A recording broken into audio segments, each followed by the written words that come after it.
Hello students, इस video में हम आपको आपके क्लास 10th के लेसन 7 में जो पोइम है एंगर, उसका नाम है, उसका टाइटल एंगर यानी गुस्सा, क्रोध। एलिजा कुक ने इसको लिखा है पोइम को। बहुत ही अच्छी और जानकारी देने वाली, मन में कुछ भाव सोचने वाली ये पोइम है। आइए इस पोएम के बारे में कुछ जानकारी लेते हैं इस पोएम को पढ़ने से पहले। Anger is a bad thing. गुस्सा बुरी वस्तु है। It snatches away the charm of a face as clouds obstruct the sun lighting a part of the earth. It snatches away, ये छीन लेता है, गुस्सा छीन लेता है। The charm of a face, चेहरे का जो आकर्षण होता है उसको ये गुस्सा छीन लेता है। As clouds obstruct the sun lighting a part of the earth, जैसे कि बादल धरती के किसी भाग के प्रकाश को ढक देता है, धरती को प्रकाश से वंचित कर देता है, जैसे क्लाउड बादल, वैसे ही गुस्सा चेहरे की खूबसूरती और आकर्षण को छीन लेता है। The acts done in state of anger, कार्य जो कि गुस्से में किया गया हो। The acts done in state of anger are always repented, हमेशा वो पछतावा लाता है, पश्चाताप लाता है, पश्चाताप करना पड़ता है गुस्से में किए गए कार्यों का। The harm caused can never be undone, हानि जो की जा चुकी होती है गुस्से में वो कभी वापस नहीं आती, यानी उसकी क्षतिपूर्ति नहीं की जा सकती। The poet says that a young man who keeps his temper calm is noble, brave and wise. कवि कहता है कि ऐसा कोई युवक जो अपने गुस्से पर, क्रोध पर काबू रखता है, वो नोबल होता है, महान होता है, ब्रेव होता है, बहादुर होता है, और बुद्धिमान, वाइज होता है, जो अपने गुस्से पर काबू कर लेता है। और इसके गुस्से के अगेंस्ट में क्या होता है? कॉन्ट्ररी पीस होती है, शांति होती है। यदि हम गुस्से के अगेंस्ट में शांति रखें तो इस कविता में ये भी बताया गया है, peace is always welcomed by all, it is frank, warm and soft. A person who is able to suppress his angry thought is greater than a king. You must remember that the person who is able to keep his temper under his control is noble, brave and wise. चलिए, let's we start the poem. Oh, anger is an ugly thing. पहला stanza है, इसमें 4 stanza है poem में। कवि कहता है, Oh, anger is an ugly thing. ओ, गुस्सा एक बदसूरत चीज है, कुरूप चीज है। अगली माने बदसूरत। And spoils the fairest face, और स्पॉइल कर देता है, बर्बाद कर देता है फेयरेस्ट फेस, सबसे सुंदर चेहरे, सुंदर से सुंदर चेहरों को भी गुस्सा बर्बाद कर देता है, बदसूरत कर देता है। It comes like a rainy cloud upon a Sunny place, गुस्सा आता है एक रेनी क्लाउड की तरह, बरसात के बादल की तरह आता है, और सनी प्लेस यानी जहां पर सूर्य की रोशनी होती है उस खिली हुई धूप पर वो पड़ता है, यानी कि धूप को खत्म कर देता है। तो इस तरीके से गुस्सा खराब होता है।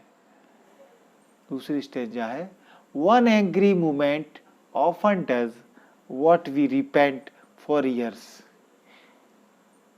एक पल गुस्से का, वन एंग्री मोमेंट, एक गुस्से का पल अक्सर ऐसा होता है, what we repent for years, जिसके लिए हमको वर्षों रिपेंट, पश्चाताप करना पड़ता है। एक गुस्से के पल के लिए, गलत कार्य के लिए हमको वर्षों पछताना पड़ता है। It works the wrong. We never make right by sorrow or by tears. वह ऐसा गलत कार्य करता है गुस्सा, जिसे हम कभी बाई सौरो दुख प्रकट करके और बाई टीयर्स या आंसुओं से भी सही नहीं कर सकते. We never make right. It works the wrong. गुस्सा ऐसा गलत काम करता है कि हम दुख में या फिर आंसू बहा लें, कितना भी कर लें, पर वो बात फिर सही नहीं हो सकती जो गुस्से में की गई हो. The hand of peace is Frank and warm. और इसके अपोजिट में जो शांति होती है, गुस्से के अगेंस्ट में क्या होती है? शांति. तो शांति के जो हाथ होते हैं इज फ्रैंक एंड वार्म. वो फ्रैंक होते हैं, स्वतंत्र स्पष्टवादी होते हैं, और वार्म होते हैं, गर्म होते हैं, गर्मजोशी रहती है. यानी शांति जिनके मन में रहती है वो बड़े स्पष्टवादी और गर्मजोशी के साथ में हाथ मिलाते हैं, व्यवहार करते हैं. And soft as ring dove's wing. और वो बिल्कुल उस तरीके से होती है शांति जैसे कि डोव यानी कबूतर जो होता है जिसके गले में रिंग लगी रहती है. जो पालतू कबूतर होते हैं अक्सर उनके गले में रिंग रहती है. तो उस पालतू कबूतर के जो पंख होते हैं वो इतने सॉफ्ट होते हैं कि उस पर हाथ फेरने में जितना अच्छा लगता है, फील गुड होता है, सॉफ्टनेस महसूस होती है, वही उस शांति वाले हाथ में उतना ही सरल और कुरकुरा जैसा लगता है. And he who quells an angry thought is greater than a king. और वो व्यक्ति जो किसी क्रोध के विचार को कुचल देता है,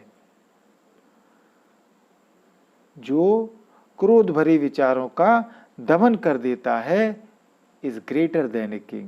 वो एक राजा से भी महान होता है. जो गुस्से को खत्म कर देता है वो राजा से भी महान होता है. Ever remember is the youth that he who firmly tries to conquer and to rule himself is noble, brave and wise.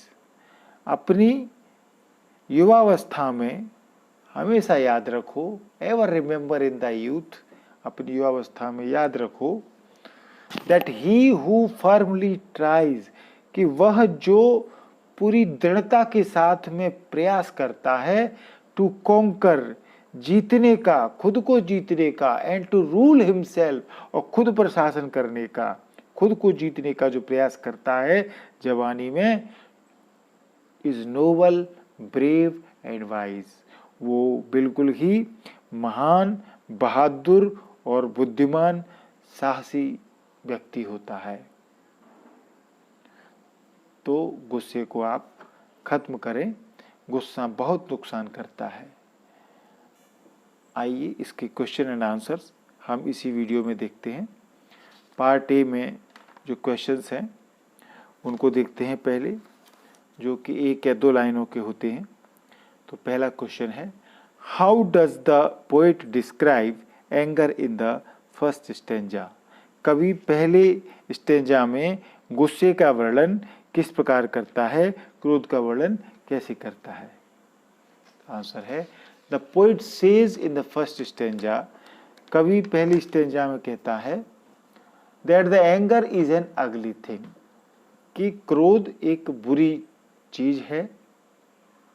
And it spoils the fairest face, और यह सुंदरतम चेहरों को खराब कर देता है गुस्सा. It's like rainy cloud in A Sunny place, और यह सूर्य की जहाँ किरणें हों उस जगह पर बरसाती बादल की तरह आता है, यानी कि वो रोशनी को खत्म कर देता है. तो ये पहली स्टेंजा में बताया गया है गुस्से के बारे में. दूसरा क्वेश्चन है, who is greater than a king. Important question है, आता रहता है. कौन राजा से महान है? Who is greater than a king. Answer है, the person who quells an angry thought is greater than a king. जो व्यक्ति जो क्रोधपूर्ण विचारों को खत्म कर देता है, क्वेल्स माने दमन करना, उनको खत्म कर देना, जो उनको कुचल देता है, is greater then a king, वो राजा से भी महान होता है। तीसरा क्वेश्चन है, who is noble brave and wise, कौन भद्र, भद्र यानी महान जिसे कहेंगे, नोबल शिष्ट, बहादुर और बुद्धिमान है, कौन है? बहुत बार आया है ये क्वेश्चन। हम आंसर देखिए, the person who conquers upon anger to rule himself is noble brave and wise, व्यक्ति जो खुद के गुस्से पर काबू कर लेता है और खुद पर शासन करता है, गुस्से को काबू कर लेता है, उस पर जीत हासिल कर लेता है, वो व्यक्ति ही महान, बहादुर और बुद्धिमान होता है। चौथा क्वेश्चन है, describe anger in your own words, anger जो शब्द है क्रोध, उसको अपने शब्दों में उसका वर्णन करो, डिस्क्राइब करो। तो आंसर है, anger is an ugly thing, क्रोध एक बुरी चीज है, it spoils relationships as well as health, ये हमारे संबंधों को भी बिगाड़ता है और हेल्थ को भी बर्बाद करता है, दोनों चीजें हमारी खराब कर देता है एंगर। क्योंकि जब हम किसी से लड़ते हैं तो हमारे रिलेशनशिप, हमारे संबंध भी खराब होते हैं उस व्यक्ति से, और उल्टा हमारे स्वास्थ्य पर तो नुकसान होता ही है गुस्से से। पांचवा क्वेश्चन है, गिव 3 कैरेक्टरिस्टिक्स ऑफ पीस, इस कविता में जो पीस यानी शांति की 3 विशेषताएं क्या हैं, क्या बताई हैं, 3 लक्षण क्या बताए हैं शांति के, पीस के।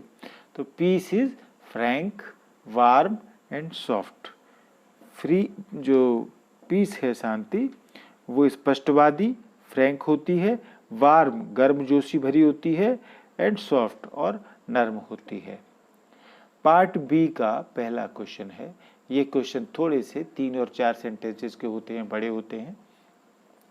तो पहला क्वेश्चन है, what are the disadvantage of being angry,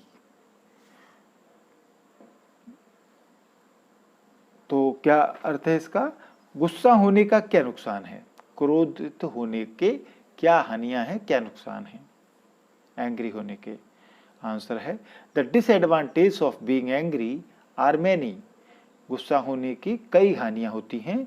if we become angry, यदि हम गुस्सा होते हैं, वी लॉस्ट कंट्रोल, तो हम नियंत्रण खोते हैं, यानी हमारा खुद का नियंत्रण खो जाता है। जब हम गुस्सा होते हैं तो अपने आप पर काबू नहीं रहता। So we start taking bad decisions, और इसलिए हम बुरे निर्णय लेना शुरू कर देते हैं, यानी गुस्से में लिया गया निर्णय कभी अच्छा तो हो ही नहीं सकता, तो हम बुरे निर्णय लेना शुरू कर देते हैं। So we start taking bad decisions and at last, और अंत में वी हैव टू रिपेंट, हमको पछताना पड़ता है।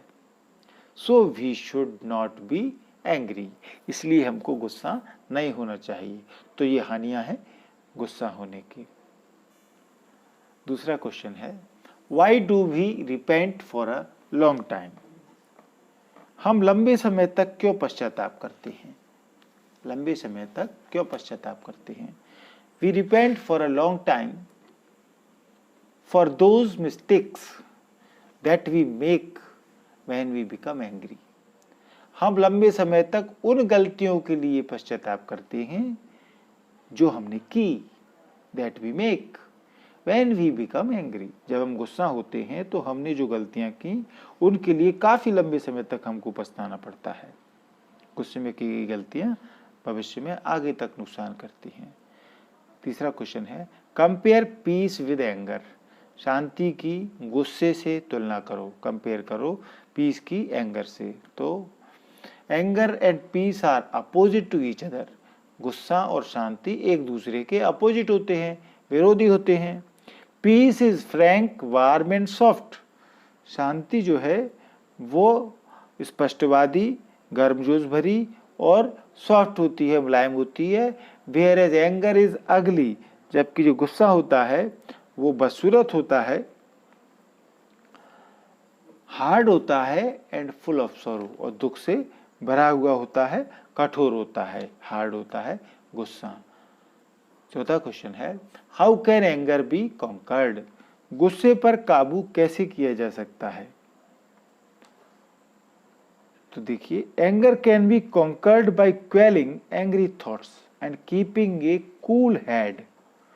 क्रोध को, क्वेलिंग एंग्री थॉट्स, क्रोध जनित विचारों को दबाकर, यानी गुस्से के एंग्री थॉट्स को, गुस्से के विचारों को क्वेल करके, उनको दबा करके गुस्से पर जीत हासिल की जा सकती है।